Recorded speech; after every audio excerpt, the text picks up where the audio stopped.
and they're both going to try and probably go for that style themselves and not really worry about countering because they're both going to feel like if we get this style, we can outperform our opponents with it. All right. I mean, what are your thoughts, Suijay? Obviously, you've worked closely with Immortals in the past. I expect you know the anticipation of what's coming in here. Yeah, I mean, Glaive is a huge contention. Immortals and the Cloud9 play Glaive extremely well. They are able to put people out of position and then combo their abilities really well. Vox will be a huge contention. Both teams played it a lot. Immortals has also played some Cruel. So Cloud9 is going to go with their traditional draft history. They've always usually banned Cath on that side. And Immortals go ahead and take away that Lyra. So that means it's going to leave Grace open for Cloud9 here, or Vox. So let's see what Cloud9 is going to pick. Are they going to first pick this Vox, or are they going to pick the Grace and allow Immortals to then pick up the Vox to counter it? Yeah. And then ban, So yeah, it looks like Grace will be picked up, Immortals will probably pick up. Wow, they're going to take Baron here and potentially counter Vox or Idris. Let's see what they do. Are going to take the Idris off the board. You don't want to allow that through alongside a Grace there. But it's interesting that Cloud9 never seem to go for this Baron, even when it's open. They don't typically lean towards that first pick. There are other picks that they want to go for, and as long as they don't ban it out themselves, they're going to be quite happily getting that Vox in their pocket. But looking towards Immortals' next pick, then where do you go from here alongside a Baron? Yeah, well, they need to pick something that can protect Baron, because most likely Cloud9 is going to want to get Glaive, because they actually played Adagio Glaive against Immortals last week and was very successful until the very late game. The Kraken half swing didn't finish the Vayne, and Immortals just came back. That was a crazy, crazy match. So Cloud9 may be looking for the same draft strategy here against Immortals. But Immortals probably realizes that, and they need to have and switch up their draft a little bit to make sure they don't get snowballed by a comp so strong in the early game. Yeah, we'll have to see. It's going to be Koshka banned away there. It's important to mention as well, Zelsia is going to be playing on the side of Immortals. Obviously, Max Green is typically the standard player, but I believe he's stepped out for this week. He didn't play yesterday either, but the Batiste is going to be the lock-in. Yeah, now Cloud9 can pick Adagio Glaive, which is what they did last time, and Immortals, I think, played Cruel Batiste and a Batiste Captain. So I think Cloud9 may just stick to what worked and then just make sure they can execute and finish the game completely here. And Immortals seems like they're confident. They're like, we won that game. We did get snowballed, but I think we can make a difference here. So let's see how this draft will play out. We'll see what they're going to opt to go for here. The Batiste Baron, very strong in itself. Oh, they go for Vox. This is so risky because Baron is good against Vox. Baron counters at Vox. However, the Grace Echo heal can keep Vox alive long enough to secure the kill on Baron. But it is a little risky from the side of Cloud9 because Vox is not that good into Baron because Baron is good late game against Vox. Yeah, the Black Feather will be their tool to try and dive onto the Baron, but it's not the most efficient if it's going to be a Crystal Power Black Feather, which is what I would expect it to be. And you also have to deal with the Batiste. Obviously, Rose Offensive can avoid a lot of that crowd control, but if a well-timed Fearsome Shade comes out when Gabe isn't necessarily in a position to block it, then they could really do some damage to this Black Feather. Like if they let the Black Feather dive in and then Fearsome Shade, and even if they target just Black Feather, it could be absolutely devastating. Immortals with their final pick. There's a few ways they could go with this. Last time they ran this composition against Cloud9, it was the Krull that they picked up as the last pick.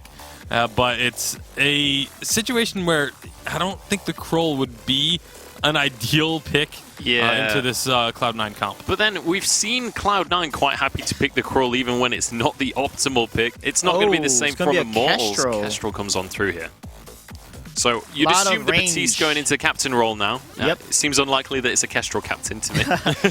But yeah, you're right. A lot of poke damage, a lot of high burst damage coming out from Immortals as well here. Yeah, I'm a little bit curious to see the fact that Immortals are running with what's like to be a Crystal Kestrel, because it just doesn't feel like when Immortals does well, so often it feels like it's because T-Tigers is on an engaging playmaking hero.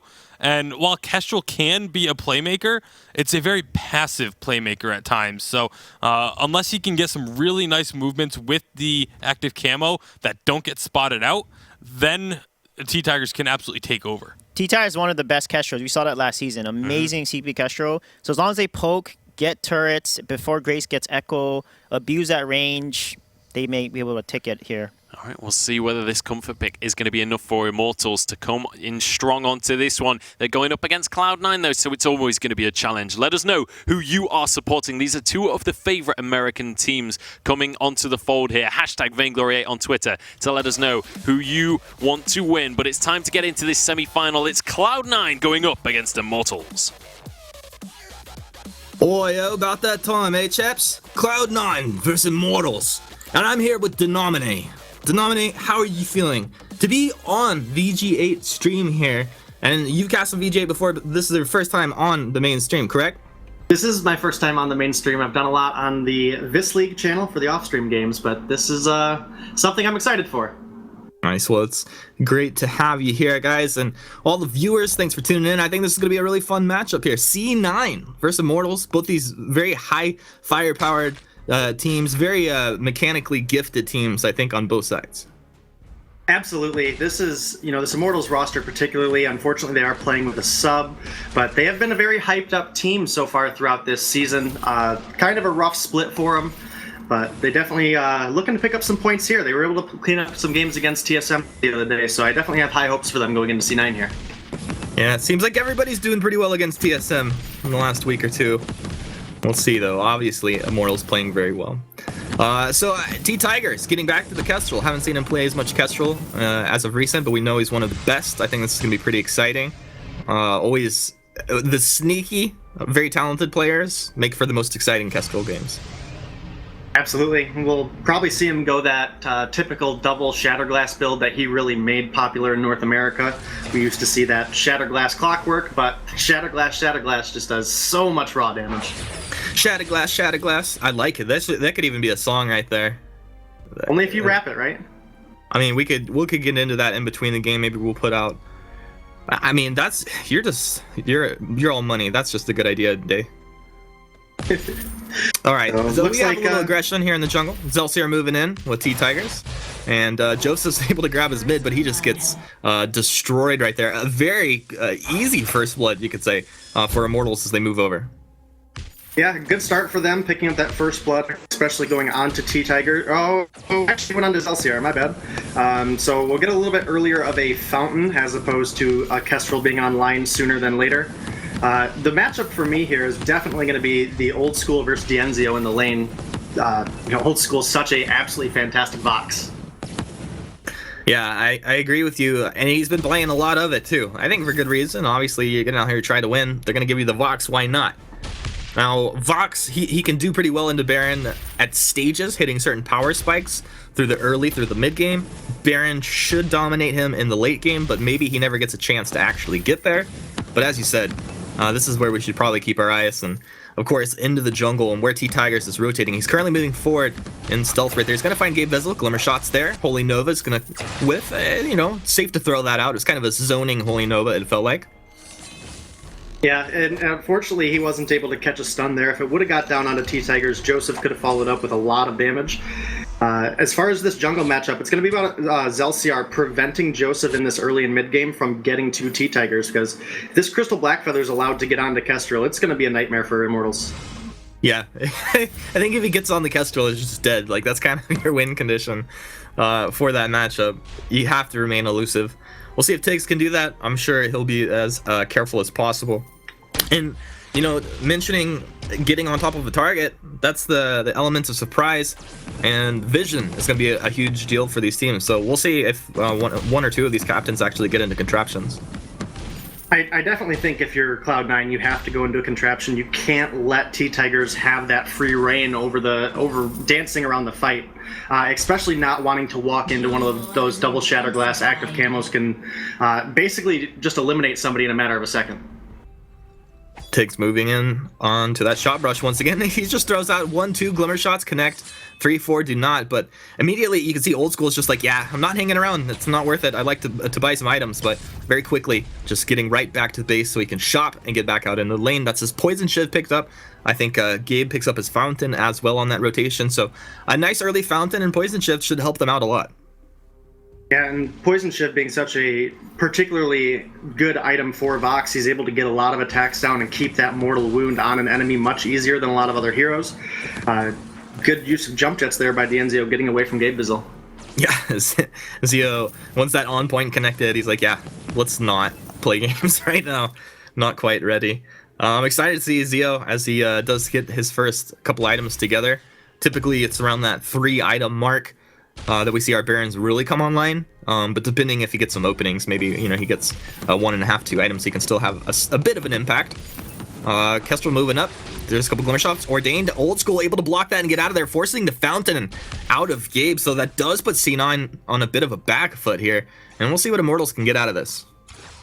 Yeah, Immortals definitely has an opportunity to do a lot of pushing with this Crystal Kestrel. A couple good Glimmer Shots there onto Old School.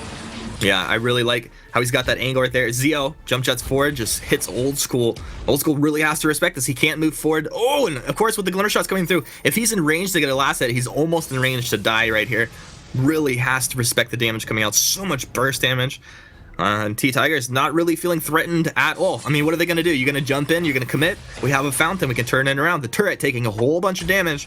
And this is like, just hold it as long as you can. Old School had to port back. And they're going to lose turret here. In less than 6 minutes, Immortals able to take this turret down with the Baron, no less. Yeah, and that's a huge spike going on over to Baron now. That's going to really help him get to the late game. You definitely don't want to be losing early against the Baron, because if he's able to come online early, then you're going to lose much earlier. As soon as he's online, you lose, I guess. Shatterglass is out for Tiggs. And, of course, any Kestrel player is going to know you are liking it at this point. And he's got a couple batteries, keep himself full of energy as you rotate through. As long as he's getting the healing camps, and with those couple batteries, he honestly shouldn't even have to ever go back to the base, unless he takes like a whole bunch of damage or something. Yeah, it's definitely interesting here. The rotations from C9 are going to have to be a little bit more aggressive to try to get Dienzio in an uncomfortable position here in the early game. And they haven't done so far. We have about a 1.5k gold lead now for Immortals, as well as Dienzio almost having enough gold to complete that second tier 3 item, which is going to be the Tension Bow. Yeah, I think Zio's feeling really good, and he just gets his ultimate right now. So they have the Ion Cannon. He's going to get a little bonus range on that attack. And this is what Baron loves. Like, dude, every time you get that extra point into your ultimate, it's just an amazing feeling. Zelsiar, you're going to be picking up. Ooh, Tiggs just lighting Gabe up as he moved into that brush. One shot, just clips Gabe there. Whole bunch of damage, though. You can see Zio throwing out the by defensive items. Just kind of being a silly man. Gold Miner going the way of Immortals. It looks like Ion Cannon throwdown to secure that. And Immortals just kind of in complete control here. Yeah, looking really good. I think if you're Gabe Bizzle, you have to potentially go into a little bit of extra shield to really soak up some of that damage that T-Tigers is laying down. Again, he's working towards the contraption now, which will help them find T-Tigers in these fights. And once a Crystal Kestrel's hit, then she's really vulnerable for the rest of that fight.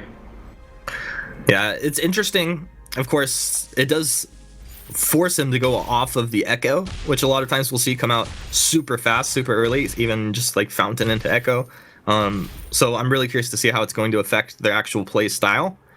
Immortals moving forward, they have flares out. Tiggs just kind of carefully using that active camo.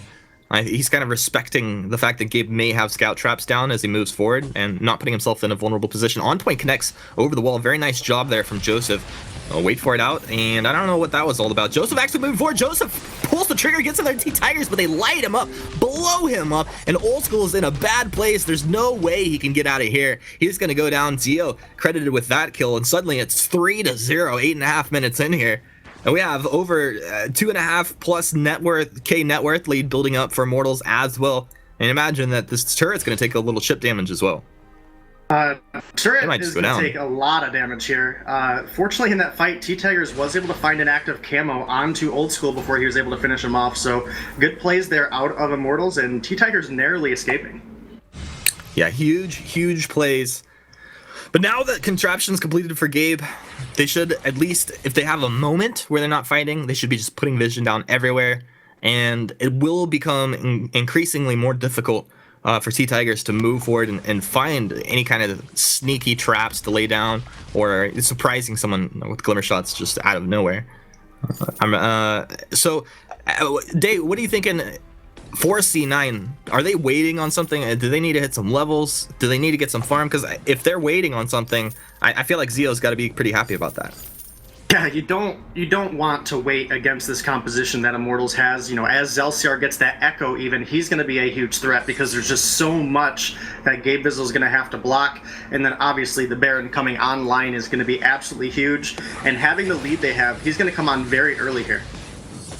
T-Tigers just laying glimmer shots down. The one shots. I mean, it had the angle. Joseph just dips down to avoid that. It's going to force Old School to go ahead and port back, but honestly, it's scary when the CP Blackfeather hits a squishy target with an on point like the Kestrel. But I mean, the damage that's coming out of Kestrel's glimmer shots right now is so immense, and he's getting at least 2 glimmers off compared to like the 1 on point every time they trade. Yeah, and again, the damage is really attributed to the fact that he's going double Shatterglass, which is why shielding is really so important for Gabe Vizzle, so that he can be that front line and soak up that damage, get a flare down, and then they can safely make an engage. But as this game gets later and later, with the lead that Immortals has, it's going to be really, really dangerous for them to try to go in on this Baron. Zelciar just picked up the Echo. Things are about to be getting fun here. We have Tyrant's Monocle complete for Zeo as well as his level 6 Infusion times out. Level 6 Infusion should just be, I think we can just call that the Zeo Infusion at this point. I think he does it more than anybody else. Yeah, it's definitely something that's available here. Joseph does have the level 10 Infusion compared to the level 9 Infusion of T-Tigers. So this next fight can really make a huge difference. If Joseph doesn't get anything out of this infusion, it's basically a wasted 500 gold. So it's going to be rough if C9 can't find a fight here in the next 2 minutes. It feels like they both really want to fight. Old School is going to infuse up. They know they need to make something happen. They move forward, but it's like, okay, we're not going to get baited into Crystal Sentry area. So Immortals are just kind of playing games very nicely. Active Camo's down. Gabe Vizzle's going to move forward. He blocks off the stun there. T-Tiger's kiting back, whereas Joseph trying to get on target, but Zeo turns around, has the damage. Look at that Fearsome Shade disrupting the fight. Goldminer will absorb the one shot as it comes out of Tigers. That would have been pretty devastating, I think, if it came through and hit. Old School, he's off to the west side here, and he's going to try and get the Gold Miner. This is sketchy situation. He gets it. He's going to get the Divine Intervention, and he gets crit and bursts down. So the heal was cute, but the damage coming out much more threatening there. And so that's a huge win. That's a very big win, of course, for Cloud9, but I don't know if it's enough. It's definitely not enough because, again, we still have a 3.5k gold lead for Immortals, and they're taking such an early lead with Baron that it's going to be really difficult for Old School to actually tank up. We see he's actually just now completed his 3rd offensive item, and he is not surviving in these fights because he only has that tier 1 armor. And Dienzio is well on his way to his 4th offensive item, and that's going to be absolutely huge spike for Immortals. So if C9 isn't careful and find a pick here, then this might be a game pretty cleanly going over to Immortals. Well, we know Immortals is a team that is capable of taking down pretty much anybody out there, but I think, things have definitely been shaken up here in the last few weeks. We see Rogue take down TSM, Immortals as well, and then Immortals come through, take out C9. Wouldn't be too surprising, but let's see how things play out here. 13 minutes in, Immortals doing pretty well. One shot, not the one he wanted, but not a big deal. Cooldown, it's not that long at this point. So in about 30 seconds or so. As they'll move forward. Really, this is the game is kind of taking control of the vision, moving your vision line forward. Zelciar is going to poke. Joseph's here. On point connects. The wait for it's going to come down the line, landing onto 2. Can they chase? Fearsome Shade does connect onto Gabe, kind of disrupting that, and he'll be able to echo that denominate, so he has another one ready to go if they do engage here. Both teams still holding fountains. Nobody really threatened there. So that was kind of like an awkward engagement where nobody got caught and they just kind of disengaged. Yeah, and one of the huge things there was that Gabe is left held his well, hold on, Dumas. There's your Fearsome Shade connects. Zeo moving forward. Joseph gets a big heal. He's still alive. 397 damage on that crit as Zeo takes him down. Let's see if he goes for Gabe. Gabe taking a whole bunch of damage with the one shot. Can Zeo go over the wall? 3 seconds for that jump jets. Looks like Gabe should be able to get out of here. Yes, he will. But that means that Immortals can just pull up and go for this Crystal Sentry, and that's going to be pretty easy for them. Looks like they'll get the backs as well. And now, with that win in the fight, this is the point where they can definitely start to control vision. Yeah, definitely. And getting that sentry down is something that we've seen a lot of the top tier teams in both NA and EU do. If you can get that sentry eliminated for the 3rd time, then it's no longer there, and you really have free reign to chase as far as you want. Yeah, that's a very freeing moment when you realize that kind of the jungle is kind of yours now. Clockwork picked up for Tiggs, so he's going to move up with that. It's going to be happy to be picking up this item here, and we'll see. Maybe he goes for his Broken Myth next. But he's in a great place right now. 3-0-4 on the CP Kestrel, and we haven't seen him play it as too much as of recently. But this is definitely one of his top picks if you go back into the hero pool and his overall performances. Zeo has the Tornado Trigger complete, so he has 4 offensive items complete. Where does he go from here? You have to go into more defense here. If Baron just is able to get onto Vox, then it's going to be pretty heavily on the favor of Baron. So realistically, Dienzio at least can go with either an Aegis just as an extra block, or he can go with some upgrading his armor just so that Old School isn't able to really try to duel him. If Dienzio's jump jets aren't used onto Old School and he's full health, then Vox can actually easily outduel a Baron if he doesn't have that available to him. One shot coming through. T-Tiger's not going to connect on that one. Throws out a level 12 infusion right now. And you see the flares coming out, of course, from Gabe, just kind of giving a little bit of information to his team. They'll know that there's scout traps there. Zelciar doing the same thing, clearing scout traps around Kraken Pit there.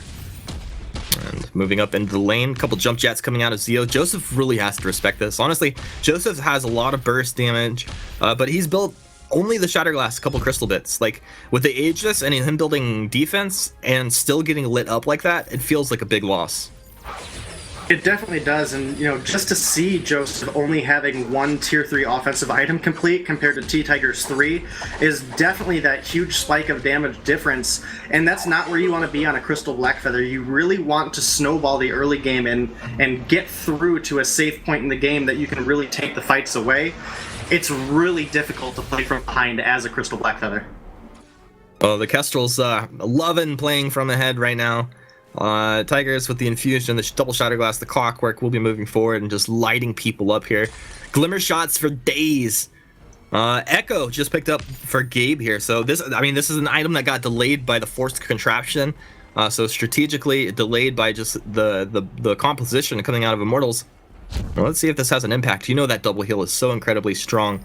Whether it's Joseph committing or Old School trying to just stick on to Zeo here. Joseph on point onto Zeo. Zeo, a couple attacks. The Rose offensive forward. Jump jets backwards. Old School throws the wade for it, but he connects onto Old School. Look at the heal coming out. There's one heal. He's going to go ahead and echo that. No, he already used 2. My goodness. Look at that. Zelciar melting, trying to get back. He's down.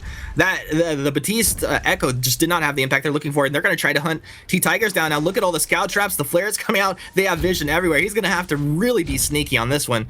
Gabe Vizzle, Benedict's forward, finds him. T-Tigers, they just keep the damage on him. He won't ever be able to stealth again. That's the ace for C9 as Immortals just get caught out there.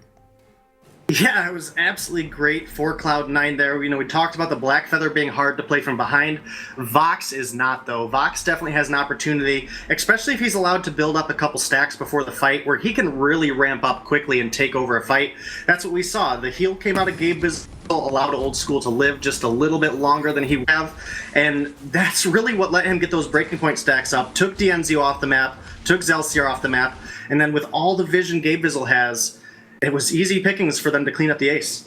Yeah, I think T-Tigers is going to realize, like, next time, I don't think I can run anywhere on their side of the map and try to be evasive.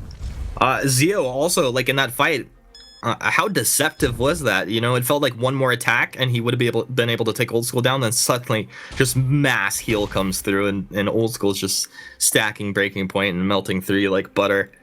T-Tigers moving forward under stealth. They don't see him yet. Scout trap put down by Gabe, but cleared out very quickly. Flares from Zelciar as well. We'll clear out a shot brush down there. Immortals and Cloud9 really just battling over the middle area of the map here.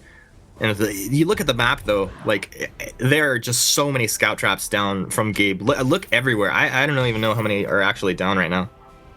There's a ton, and that's what we were talking about at the beginning of the game when the draft was going through. Was it's so difficult if you let Kestrel have her advantage over a fight. If you let Kestrel go unnoticed, then she's gonna get good glimmer shots down on your backline. And Gabe Vizzle has made sure that in this late game, Kestrel is not allowed to do so. They literally have vision everywhere.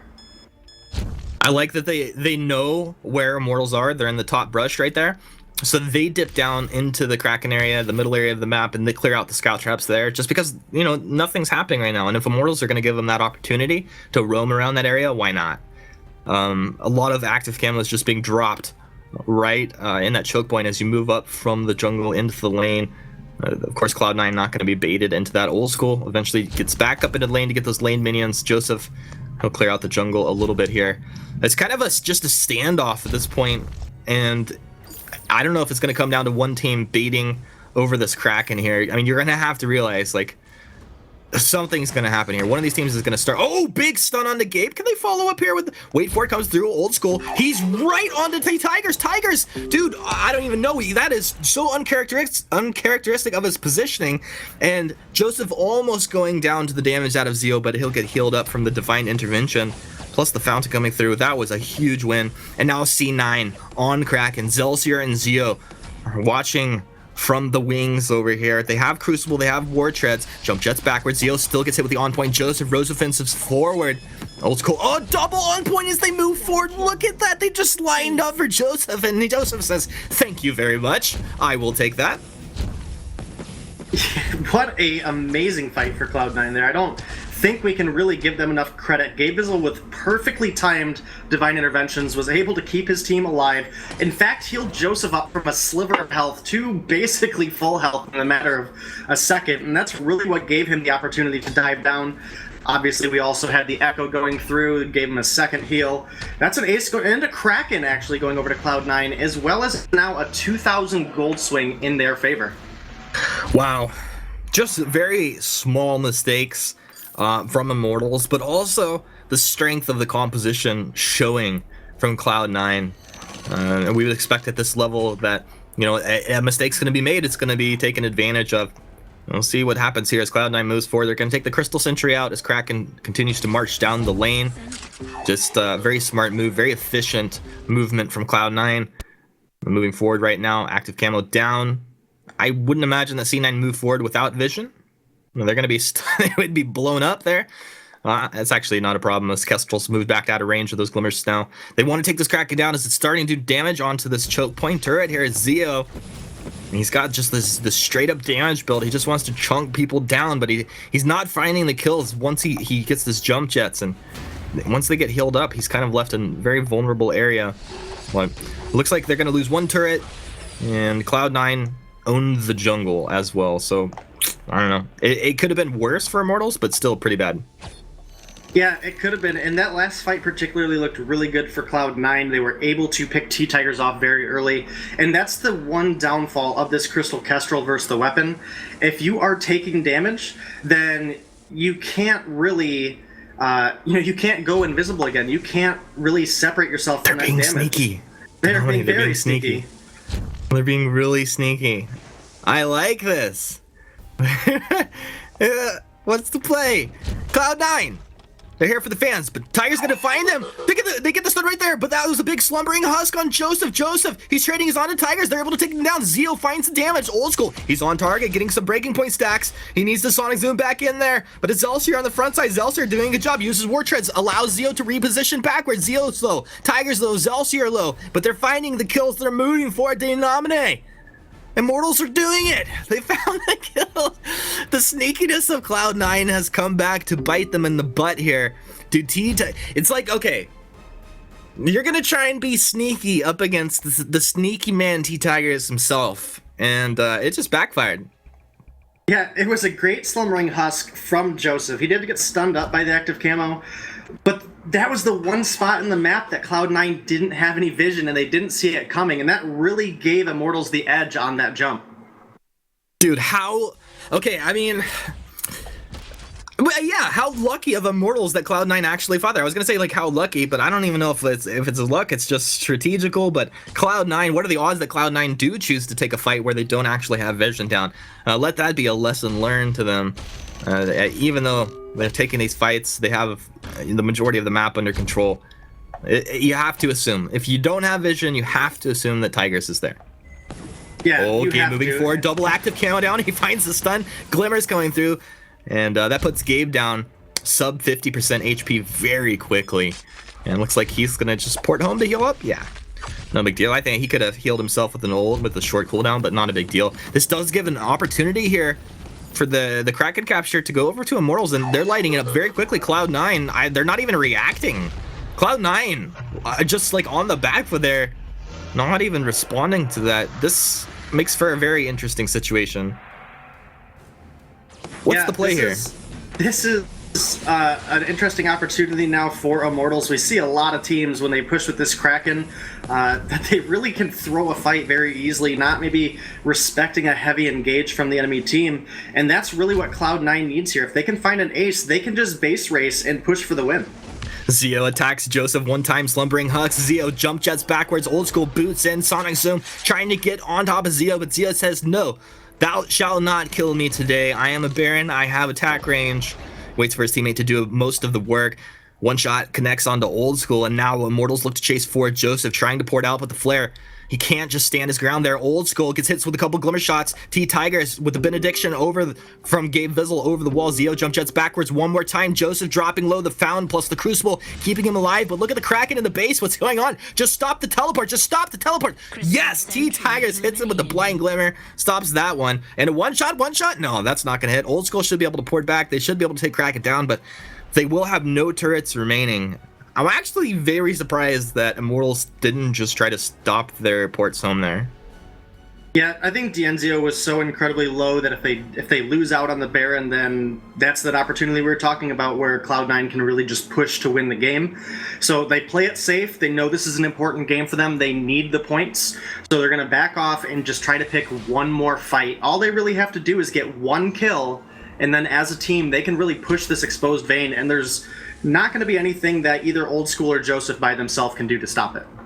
All right, channel your inner prophet self, Denominate, and tell me who will be the next person on the map to die. The next person on the map to die is... I'm gonna give the credit to Cloud9. They've looked really good this season. I think they catch T-Tigers. Oh, Tiggs, you are about to get caught out here, says Prophet Day. We'll see if that's gonna come to light here. I could easily see that happening. I could see Zelsier trying to frontline and getting melted down, and it could just go the other way as Immortals could catch out maybe Joseph trying to dive in onto a target here. Really tricky situations. This for either team. It's just like one. If you win a team fight, boom, the game's over here. Yeah, I mean, either team. There's enough damage on both sides, particularly for Cloud9. They will be able to clean up the turrets if they need to. Obviously, Immortals, they don't have to worry about turrets. They're just going to go in, and here T-Tigers takes a bit of damage. T-Tigers getting caught out. The wait for it. They're on point. You got it. Always the Prophet. The nominee. You're so powerful. I don't know how you do what you do. Okay, Fearsome Jay is going to catch some Zells here. Oh, he's actually throwing both jump jets. Zeo trying to buy time, trying to be elusive. Zeo is going to get hit with the Fountain from range. He's on to Joseph, but Divine Intervention is there. He's going to get healed up plus the Holy Shield. Nothing Zeo can do. Immortals get aced. An absolute disaster. Oh my gosh. How did this happen? T-Tigers getting caught out there. I mean, it was a reverse caster curse there. Like, sometimes we're like singing the praises of one of these players, we curse them, but right there, that was just the Prophet cursing them. Yeah, that was a great game played by Cloud9 here. With these death timers, they should easily be able to close out this game uncontested. And that is very likely Cloud9 taking the first game of the series. With really an amazing comeback. They were down pretty far, Humanist. Yeah. And now it hurts even more to think about the fact that Immortals didn't even try to stop those ports back when Kraken was beating down on the base of Cloud9. Pretty hard way to lose game one here, especially for Immortals, who seriously want to win. But I'll go ahead and break that one down a little bit more. Let's go ahead and throw it back over to our analyst desk. An exceptionally close 29-minute game there between Cloud9 and Immortals. You can expect no less. We saw this series last week, and now Cloud9 take an edge in this one. I want to take this all the way back to the start of that game. Now, Suijay, in the draft, you mentioned that Immortals had to push for early turrets. They had to take those turrets before the Echo came online. That's exactly how Immortals started this one off. Yeah, they did a really good job. They got 2 turrets by the 850 mark. They got the 3rd turret, and they're up 7 kills to 0. And they had a 4K goldie at the 1430 mark, and they get a free Kraken at the 1630 mark, and that's when things kind of go downhill kind of going downhill for IMT is they get engaged on, and Grace Echo then comes online. This is what I mean. Like, they had to push as much and make sure that they were not dived on. And Grace is good into Kestrel. Like I said, range 9 Benediction when it's maxed. And every time they're able to get onto Tigers and engage, and if Tiger was able to escape that engage, IMT won the fight. But if he was not, then they normally lost the fight, because CP Kestrel normally doesn't build any type of defense. So here, it was huge for IMT not to be out of position, and they gave over the aces, which was a really tough for them, because Cloud9 actually got the gold lead at the 20-minute mark, 1.5k gold lead. Yeah, and that was kind of after that Echo had come into play. And I mean, I feel like that has to be the focus of the conversation as we get towards the late game. Was Gabe Vizzle finished his Echo, and it was like flicking a light switch. Suddenly, Cloud9 start winning the fights at that point. You could see Old School going super aggressive on the Vox, but it was fine because those heals could come out from Gabe. Yeah, and that was the whole key to this Cloud9 composition, is that Echo. First of all, it provides the Holy Shield, which is 40% damage reduction onto whatever target gets the Holy Shield. And then it heads on that massive heal afterwards. You throw in a Fountain of Renewal, and it's just so hard to take out a target. You know, typically, the way you fight around the Divine Intervention is once someone gets Divine Intervention, you put all of your focus onto the other target. Once the Echo is there, you can't do that anymore, because you put your focus onto the other target, now they're going to get healed up. All of a sudden, you're left with no cooldowns, and your entire enemy team is at full health. Yeah, absolutely. And the key there too, like in that fight, Zio got a late fountain. He kind of overpositioned too aggressive, because they still have to dive onto them. You don't have to get into position. Also, Excelsior never used his ultimates. Like Gabe already used both ultimates, right? Echo the ultimate. Excelsior haven't even used his Fearsome Shade yet. So you need to use ultimate for ultimate, and that's how you kind of win and counter and balance the fights out. Yeah, and then after that fight, obviously, we saw Cloud9 winning a couple more after that, but then Immortals came back into it. It really was down to the wire, this one. It absolutely could have gone either way, but in the end, the CP Kestrel, it's a high-risk, high-reward type of play style with the full offense Crystal Kestrel, because if you do get caught out whatsoever, you just get melted so quickly, and unfortunately, T-Tigers there did get caught out a little bit, and results in Cloud9 being able to grab the advantage all of a sudden and be able to push in and win the game. Yeah, they should have done this here. They should have not have given over the ace. Just protect the turrets. Don't give over ace, especially when you're behind in gold. Or not ahead in gold. You don't want to give bounties. That's the worst thing you can do when you're ahead. There's no reason to try to contest that and hand over the ace and the Kraken, and they got free turrets basically, and then the Kraken pushed all the way to the 3rd turret. So Cloud9 got 3 turrets for 1 Kraken and an ace. This fight, though, was the ray of hope for Immortals fans at home. They were so close to coming back into the game here. Yeah, and again, Excelsior uses ultimates here. This is the key. He actually used ultimates both in this fight. One Gabe blocked the first one, and the second actually saved Zio and pushed Old School off Zio, and that's what made them win the fight. The key here, again, was really how the captains outplayed each other. And Excelsior had a good engage. Fearsome Shade landed. They normally did pretty well to do the disengage. As you can see here, the ult didn't come out in time and was not able to help Tiger survive. And he basically got caught out, and they needed to get out of that tricky situation. All right, so now looking towards the next game of this series as we start to talk about the draft. What do Immortals have to change here? Do we need to see something that maybe leans to a little bit more towards the late game? I never thought I'd say those words, but once we saw the late game come through with this Grace, it was just very difficult to deal with. I don't think they have to change anything draft-wise.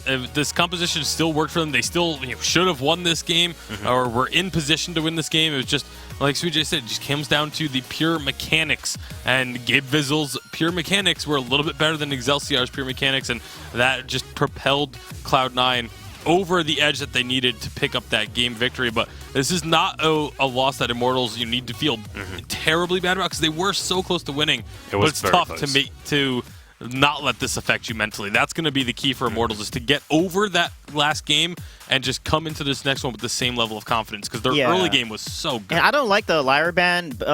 Grace is better into Baron because of that Echo ult. Like I said, Baron needs to blow someone up, and Grace just completely counters that burst. So better to ban Grace on B side than ban Lyra. So. All right, well, we'll see how the B-side ban goes on this one, but Immortals got to go for their A-side ban first, and taking a long time to consider this one. They cannot let another game slip between their fingers. They are very down at the bottom of the scoreboard right now in terms of North America. If they want to go to Unified Live, this game is so important. Every single game, even if they can't take the series, just a single game matters. Yeah, absolutely. I mean, just the need to close that gap that's between them and the 6th place team, which is currently Hammers at 11, but Hammers can still gain some more points today too, as well as Tempo Storm. So they need to just really put in as many victories as they can if they want to be at the Live Championship. We'll have to see whether they can pull them out of the bag. Cloud9 going to go for a Catherine ban here, not wanting to allow that to go as a first pick, but that means Grace and Baron both still open right here. Yeah, and Immortals have to go for the Grace. If you're going to go and have the Grace and Baron available, Grace is the better pick, as we just saw why the Grace works so well against Baron. You get that Echo, and you can then deal with the massive burst that comes from the Baron. Yeah, for sure. So is Cloud9 going to pick up the Baron here, knowing they're going to face a Grace? Most likely doubt it. not. Cloud9 is already averse to, like, they don't play Baron to begin with, and so into a Grace, it would be even less likely that they would go ahead and pick it up. So they're going to grab the Lyra. They may ban the Baron away just because it's something that they don't want to play against, but they definitely do not play this pick themselves. You could even allow the Baron through and go for something like an Idris, but there is the risk that Immortals ban that away from you themselves. Also, things like the Batiste available, but with the captains locked in, the Batiste less strong early in the draft because, one of its strengths in the draft is that it's that flex pick. Interesting that they ban away the Idris. So if they ban Idris, they want Baron, so they could potentially pick up the Baron here, but Immortals going to ban away the Cruel. So is now Cloud9 going to pick up this Baron? Does Old School want to play this Baron? We'll see if that's going to be the case. Because they also pick up Kestrel. I don't know if Old School plays Kestrel. I know he likes Ringo as well. He does play Glaive. There's a lot of options that Old School could play Adagio potentially, but it wouldn't be so good into Grace. The thing is, right, look at that win rate. 68% for Baron. Even if it's not something that you enjoy playing that much, I feel like if you're Old School, you can play Baron, right? This guy is a mechanical god. He can play basically any carry hero. Like, you can't argue with those numbers at the end of the day. I feel like it's still just a strong pick regardless. It is just a strong pick, but I mean, sometimes some teams just don't play. They've played the Baron, I think, only 2 or 3 times this season, and it just hasn't been a priority for them whatsoever. So they're definitely putting a lot of thought into it. Do they want to even play it into the Grace? I think, again, the Adagio does come out. Old School on the Adagio, and Immortals will probably pick up the Baron here, and potentially Baron with maybe Batiste, but I'm not sure if they want. Maybe Samuel could work with the Grace Baron here. Let's see what they decide. Yeah, we saw Cloud9 go with a Glaive last time they locked in that Adagio Yeah, carry. they might do. Yeah, Cloud9's going to want Glaive. That's a really good call. Because they do so well with the Glaive Adagio combinations. Yeah, and there is a chance that Immortals, obviously would know this and could try and take the Glaive away from them. T-Tigers, we know, plays a very strong Glaive, whether he's going weapon or the crystal utility. And I think the double weapon with a Glaive could work really well for Immortals, or they could even go for a Krull. Krul's banned. They can go Koshka here potentially. Koshka really would be good. Batiste, Koshka. Oh, they're going to take away the Glaive. They're going to deny the Glaive from Cloud9. So now, what does Cloud9 got to play? Because Joseph, weapon Blackfeather? Would that be even good? That would be very interesting to see what they're going to pick up here. Yeah, there's not a lot of weapon power heroes. A weapon Taka would be very risky. They really just targeted Grumpjaw, but it's against a Grace and a Glaive that can stun. So they're going to go with the weapon Blackfeather. All right, well, we'll see how this one's going to work out. I mean, is there an argument to go with a double CP composition? Or like weapon power Adagio? Any of these crazy things? I don't think so. Not against the Baron Glaive. It would be just incredibly risky. If you get knocked in, you're just going to be absolutely devastated. So I think the weapon Blackfeather makes the most sense here, trying to get onto the Baron and just harass him down when the fights do start up. But with the Grace there, it's going to be a really strong composition that Immortals have. Yeah, Grace alongside a Baron as well. Both of them incredibly impactful heroes. What are your thoughts on this draft in the end, Suijay? How do you feel this one's Baron Grace looking? is super strong late game, so stronger than Lyra. Lyra is strong early. Blackfeather's weak early. Adagio's a little strong, so they do have double heals. However, if they get Atlas and Atlas, Adagio, and Blackfeather, they're a double Atlas team. So let's see how that goes. Yeah, they can potentially dive onto the Baron, but we'll see how that's going to work out. Obviously, the Grace heals will be difficult to deal with. Let's see whether Immortals have what it takes to push this to a third game. Let us know who you're supporting at home using that hashtag Vainglory8 on Twitter. But it's time to jump into the second game of this semi-final. It's time to see whether Cloud9 can finish off Immortals or whether we go to game 3. Shatterglass, ladies and gentlemen, Immortals versus Cloud9, Volume 2. Yo, Denominate, hit it. No. Not gonna happen. But we do have a game 2 started up here now for this Immortals C9 matchup. What an exciting first game. Immortals looking like they had the victory in their hands, and it just didn't quite come through, Humanist. Wow, bad boy Gabe Vizzle gets across the map, steals the back away from Tiggs, who was having a very defensive rotation, then uses boots to get himself back across the map so that they can't get onto his backs and try to farm those out. So super smart play. I really like the rotations early on here. And now suddenly Immortals in a bit of a pickle here. What have they done? Denominate, you didn't prophesize this. You didn't tell me that this is the way the game was going to play out. First blood here early on for Cloud9. You gotta wonder what's going on with Immortals there. I mean, I can't give you all the information, unless we wouldn't be watching the game then. So it's true, but I thought you were from the future, and we were laying our bets down on this one.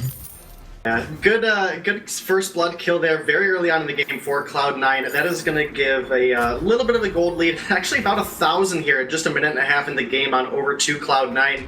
So an absolutely huge start for them. One of the huge things in that fight was that Baron came down to get some damage on the Gabe Vizzle and didn't have his jump jets to get out.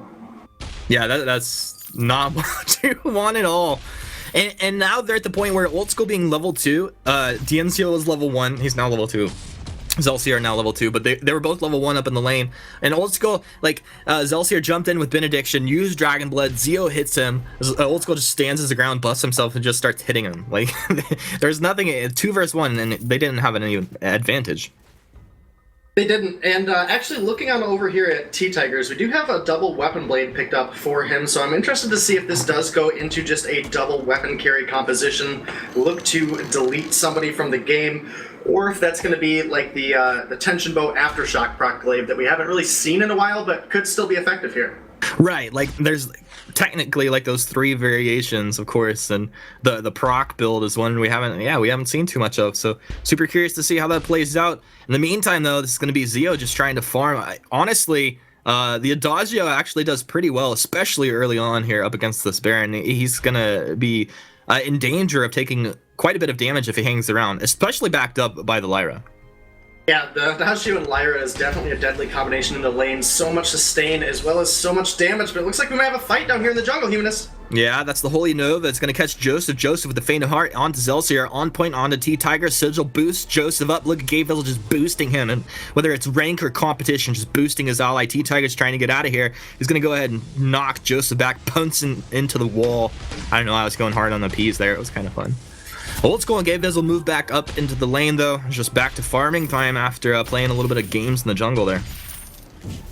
Yeah, and this gold lead has started to neutralize a little bit for Immortals here. Again, Dienzio has to be careful in the early game just because of the range that Adagio offers, as well as just the sheer damage here in the early game.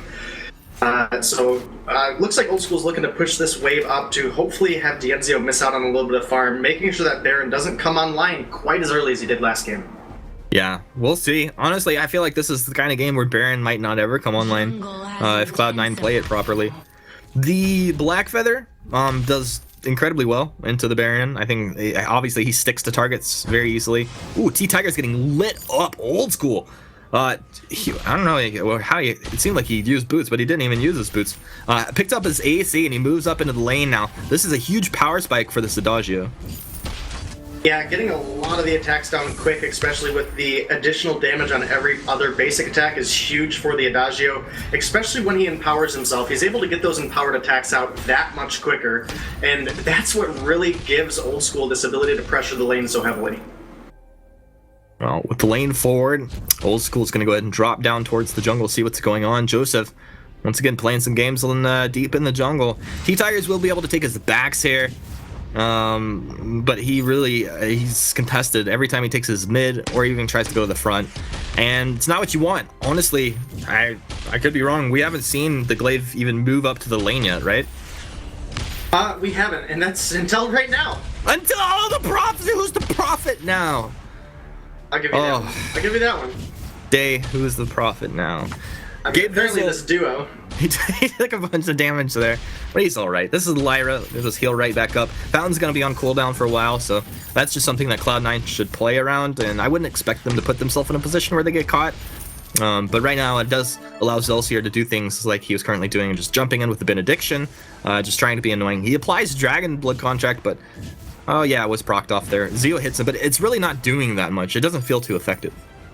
It definitely doesn't feel that effective when you get it down on a captain that's particularly building a lot of health. You know, obviously Lyra, the Imperial Sigil, needs that health. Tigers is here. He's going to knock Old School back. Old School just uses his boots, plus he gets the heal, and he's out of there. Joseph with the Rose Offensive backwards, and Cloud9 just reset their position. They're out of there. Things got a little hairy very quickly, but just right back out. And no harm, no foul. Still 1-0 in favor of C9. Net worth, the difference not too big there. Whoa, Joseph got caught out there. Huge surprise factor. The healing comes out. Suddenly Joseph is in the position to find the kill, and Tigers goes down. Zelsier might as well. One more basic maybe out of Old School. If that had procced, the AC would have taken him down. Zelsier living on the edge. He's going to hang out here, try to back up Zeo, but I don't know if this is actually... yeah, it's going to be okay, because Old School and Gabe, they're going to drop down.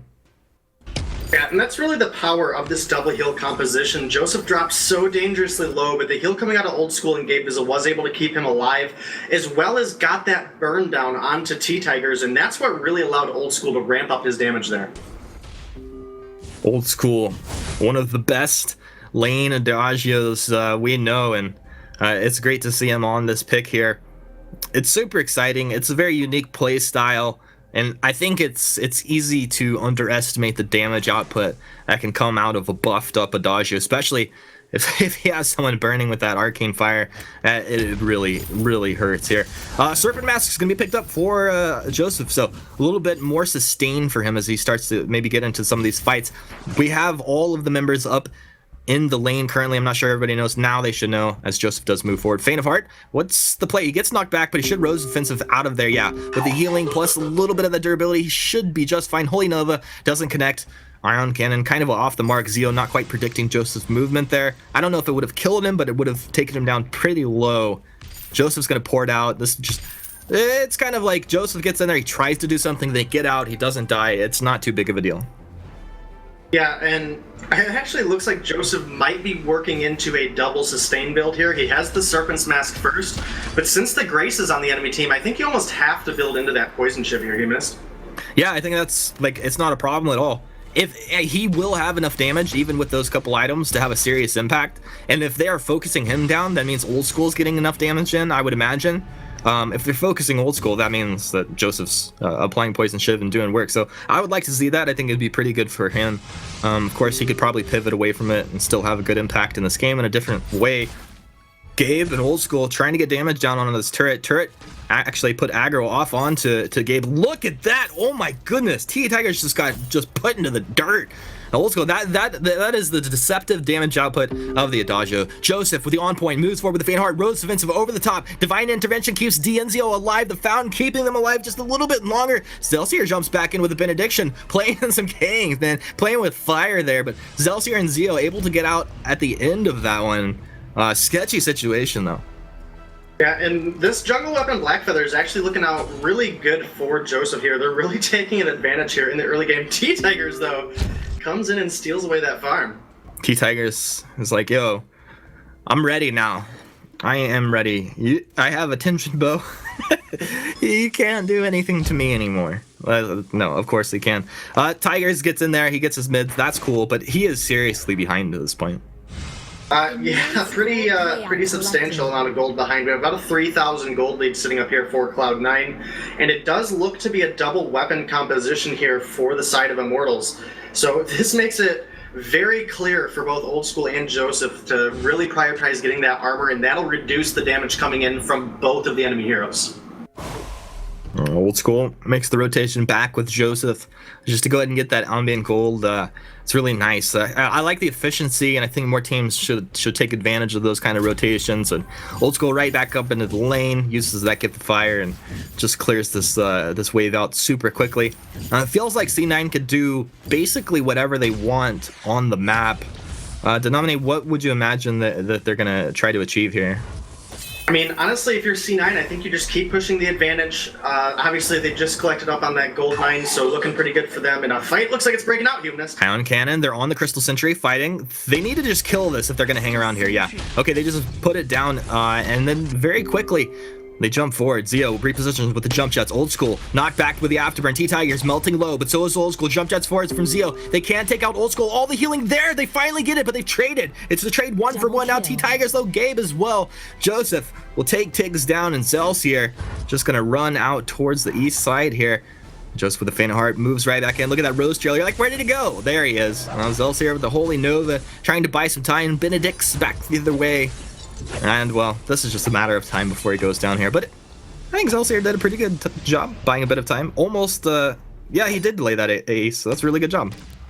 Did delay the ace, but he also staggered his death timer here now, so he's not going to be available with his team. So for the next, you know, fortunately the timers are still low, but for the next 15 seconds or so until Zelsier is really to rejoin, Dienzio and T-Tigers have to make sure they don't get caught out, and C9 is pushed very far in their jungle.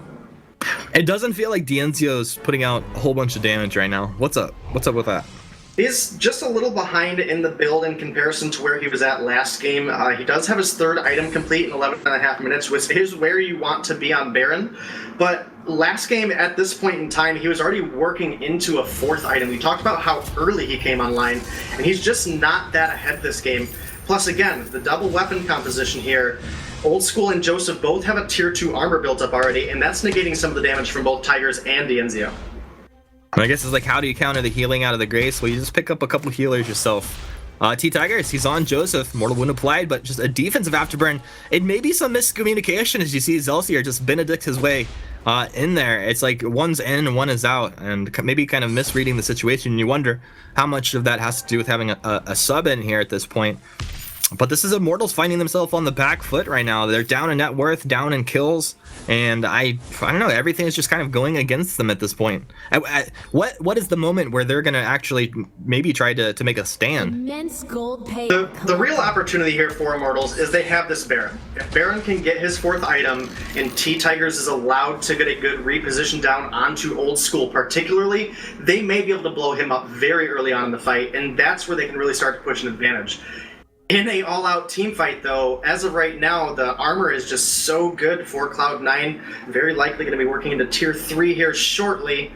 They're just surviving too long. Sketchy Gabe's in with the Arcane Passage, the Bright Bulwark. Zeo tries to take the portal himself, but gets melted anyway. T-Tigers will just have to use Afterburn.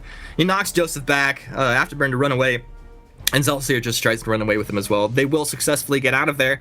But Zeo just gets melted, man. Like, it seemed like he didn't even have a chance. Yeah, they're just not at a position yet that they can fight. Again, Baron really has to complete this fourth item to really try to get past the armor. He doesn't have any pierce besides the natural tension bow pierce, which is only, you know, I think it's 12%. So it's a good chunk, but again, we normally don't have a tier 2 armor out of both of the carries yet. So definitely Cloud9 is doing a great job prioritizing the armor here. T-Tigers has completed the Atlas Pauldron. It's just kind of a hard decision for him here to decide, you know, do I get it down on Old School or do I get it down on Joseph if I have to get it on one? Because they are both attacking for the damage. Yeah, this is a really tough situation. That's a really tough call to make. Like, yeah, it's you're dealing with a whole bunch of things you don't like there. Holy Nova's going to connect on it too. Zelsier buying some time. Joseph, Rose Offensive in and then right back out as he takes a whole bunch of damage there. And Immortals, they had an advantageous position in that fight, but look at the healing, and suddenly C9 are all sitting at full health. Joseph was essentially dead, and he's ready to go. He'll just port home. Okay. Yeah, He did take the opportunity there to port home. That's just going to give Old School an opportunity to safely buy. He does now have that tier 3 armor, so he's going to be able to really survive in that deep kill zone that Immortals really wants. You know, that's once the Black Feather dives, they want to find a kill, and Joseph, if he can land his on point for that extra tankiness, this could still be very well Cloud9's game, even though Baron is almost at his 4th item. It just feels to me like Immortals, once they got like halfway through the draft, like they had something in mind and it just went away. It just feels too easy to itemize against all of their damage output sources here. Cloud9 doing a nice job with their gameplay, also their itemization. Mid's going to be taken away. That'll go to Joseph here. And we do have Kraken out on the map. It's going to start to be captured up by Cloud9. And Immortals, they're going to have to make a really big play here. And so it's going to be surprisingly crazy plays from Immortals, I think, if they actually get in here and steal this away, or maybe even kill a couple of Cloud9. No, not even going to contest it here.